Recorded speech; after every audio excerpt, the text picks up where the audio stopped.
All right, so I think we take pictures with two things, right? We take our pictures with our minds and our hearts. And whenever somebody takes a picture without taking one of those two things into consideration, I'm usually not interested in the picture. Something that's just here or just from here, but it's the marriage of the two that makes a good picture for me, I think. Our next photographer is got amazing technique, but it's the tip of the iceberg because the camera is like hardwired to their heart and they shoot from a place of emotionalism that's powerful and quite unique. Please help me welcome Kyra Allen.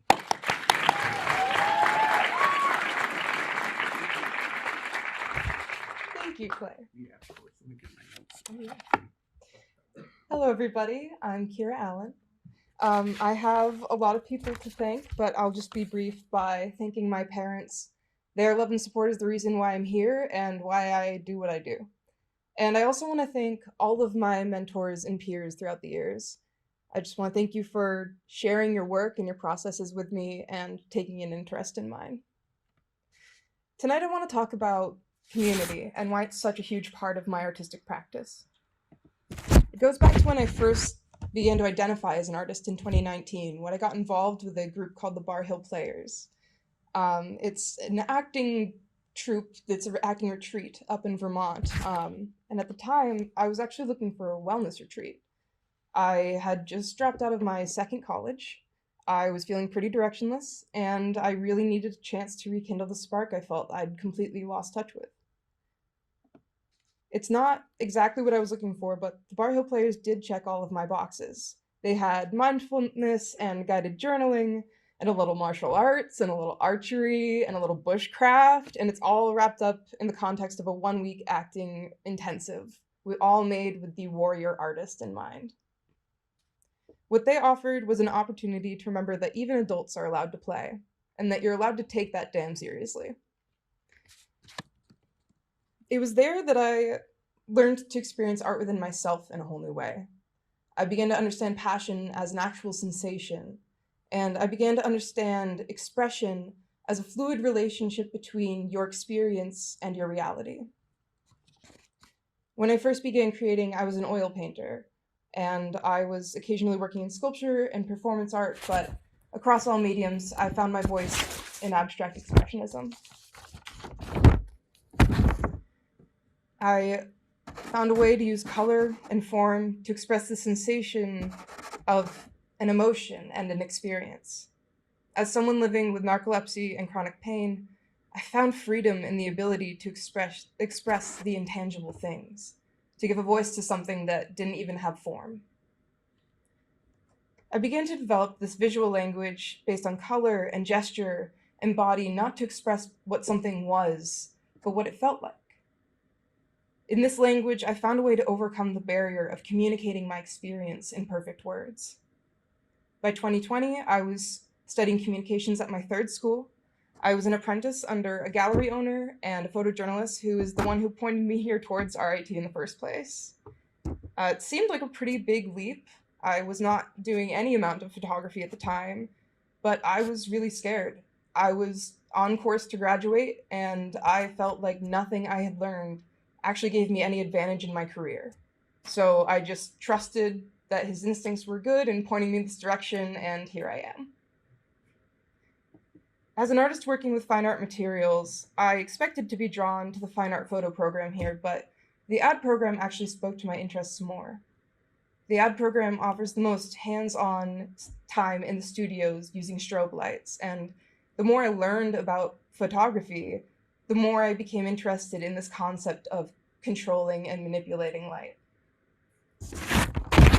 I'm not at all a STEM-minded person, but one of the most distinct qualities of studying photography here at RIT is the extensive technical background you get.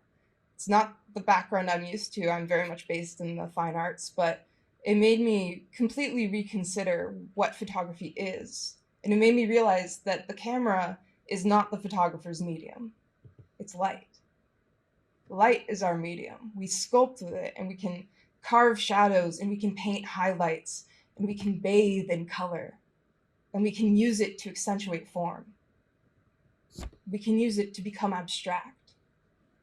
And we can encounter these moments that only exist for a fraction of a second. And it's there that we can find authenticity through the veil of surrealism.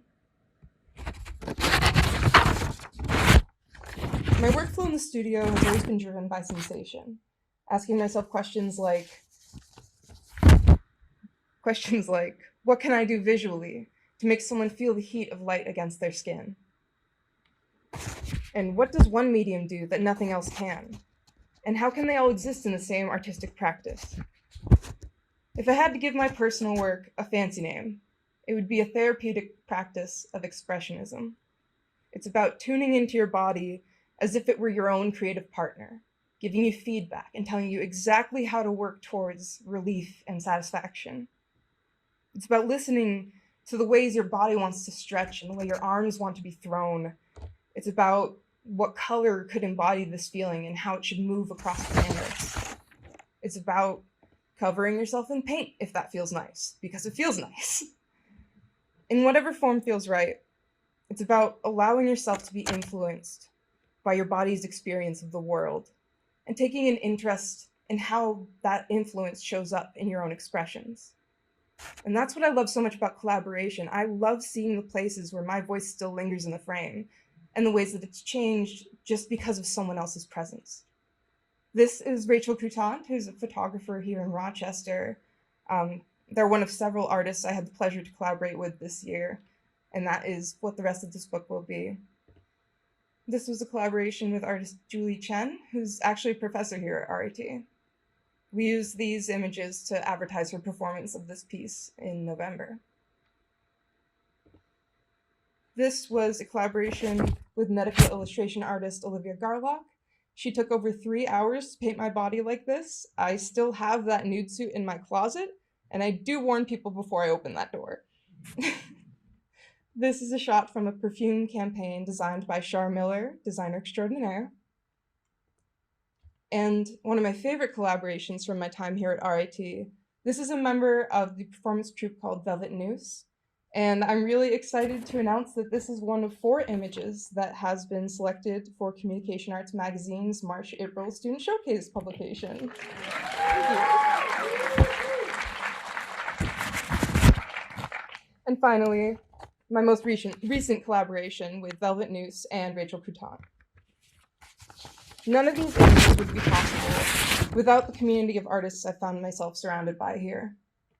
RIT is my 4th and final school, and even with its issues, it's the only one where I felt like I was here at the right time, in the right place, with the right people. And because of that, my peers and I will be graduating with a degree, and as Clay once put it, enough knowledge now to be dangerous out there.